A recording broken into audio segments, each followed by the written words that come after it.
Today we're at Nimy Bridge in Mons, and we're here to tell the story of a lieutenant by the name of Maurice Dease. He was going to become the first recipient of the Victoria Cross during the Great War.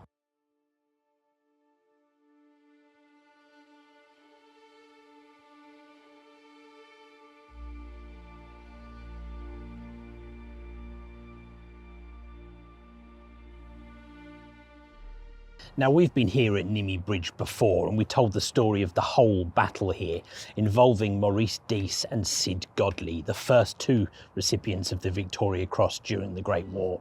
Well, today we've come back to Nimy just to focus a little bit more on the story specifically of Maurice Dease. Maurice Dease was born in 1889 in Goulstown, Ireland. He studied at Wimbledon College before going on to study at the Military College at Sandhurst. In 1914, he was 24 years old and came out here to Belgium as part of the British Expeditionary Force. He was one of the first British soldiers to be out here on the Western Front in 1914.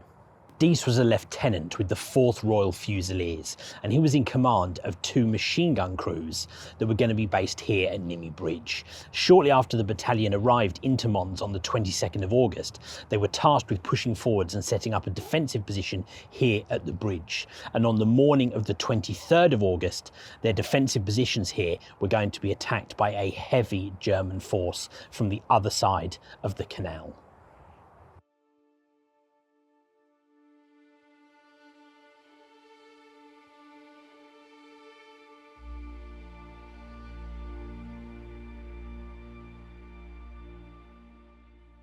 Now, Dease and the 4th Royal Fusiliers were tasked with defending this bridge.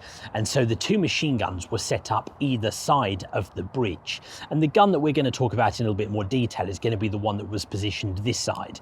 There were 2, but the gun on the other side of the bridge was actually taken out a little bit earlier in the battle. And the one on this side of the bridge is going to be the one that became key when we're looking at the story of Maurice Dease. So Dease had his machine gun set up here in a sandbagged position at the top of this ridge. A good view across the bridge itself and of course to the other side of the canal, the side where the German attack was going to be coming from. Now, something worth just touching on whilst we're up here by the bridge is that this isn't the original bridge. This has been rebuilt since the battle here. Originally, it was actually a stone bridge that crossed over the canal, and the canal was a little bit more narrow than it is today. If you guys have seen the series Our World War that depicts this battle, they actually created a bridge that looks like this bridge that's here today. The original bridge was a stone bridge and looked actually quite different from the one that we're seeing here right now. So at about 8 o'clock in the morning, the first German attack came from the other side of the bridge, and the machine guns here opened up. They actually managed to repel that attack fairly easily. It's quite possible that the Germans didn't know this defensive position was set up here and almost walked into the fire. They withdrew back, and about 30 minutes later they attacked again. This time they were ready, and they heavily outnumbered the defending British troops here. Now, of course, the machine gun position was going to be a key target for the advancing Germans. They knew the damage it was causing. And so it wasn't long before the gunner manning this gun here was hit and wounded. Maurice Dease knew the urgency and the importance of keeping this gun firing. With that in mind, with no regard for his own safety, he ran across the open here, up here to the position to make sure the gun continued firing. Whilst he was moving through the open here, he was hit and wounded, but he carried on regardless.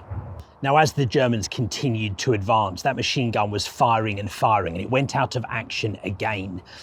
Once again, Maurice Dease knew the risks of that gun not being available, so he advanced across this open ground again, in clear sight of the German fire, to get to the machine gun position and make sure that it was firing. As he did this, he was hit and wounded again. H.C. O'Neill wrote an account of Dease's actions here, and he wrote, "The machine gun crews were constantly being knocked out.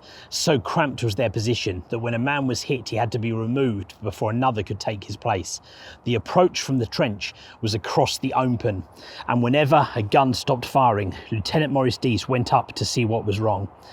To do this once called for no ordinary courage. To repeat it several times could only be done with real heroism. Dease was badly wounded on these journeys, but insisted on remaining at duty as long as one of his crew could fire. So again and again, Maurice Dease crossed this open ground to keep this position active and the machine gun firing. Eventually, he was wounded so badly, an injury to the neck, he fell back and had to be dragged away from the position. The situation here was overwhelming for the British troops as more and more German troops advanced. The decision had to be made for them to withdraw.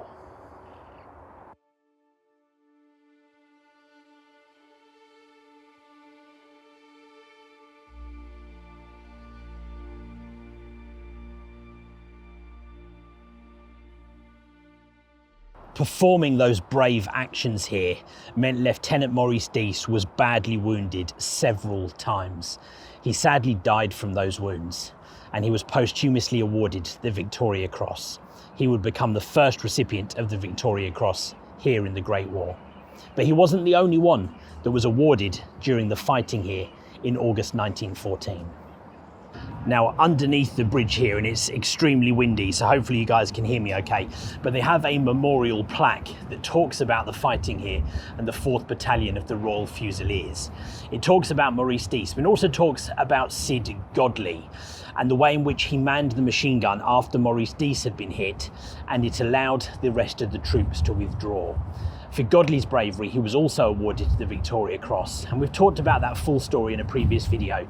He went on to be captured here and became a prisoner of war right through the war until the end in 1918. But that full story is available in my other video if you'd like to learn more about it.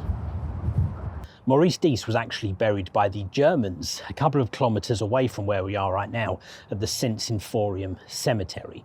We're going to go there in just a minute. But the bravery here of Maurice Dease has gone on to be a famous story. If ever you're near London, the Tower of London, you can visit the museum they have there for the Fusiliers, and you can actually see Maurice Dease's Victoria Cross. He was also portrayed by Dominic Thorburn in the mini TV series Our World War that talks about this battle here in a lot of detail, and that's a fantastic series. If you haven't seen it, I really recommend that you check it out.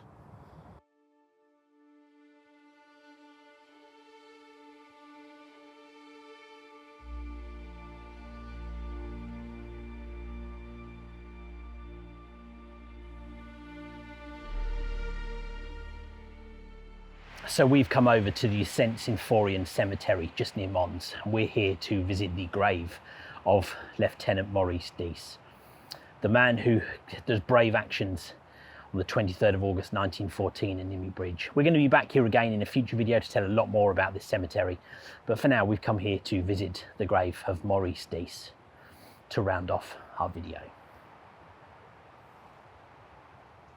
So I hope you guys enjoyed this video taking a look at the story of the man who was awarded the first Victoria Cross of the Great War, the brave actions of Maurice Dease over at Nimy Bridge, and of course he rests here at St. Symphorian Cemetery.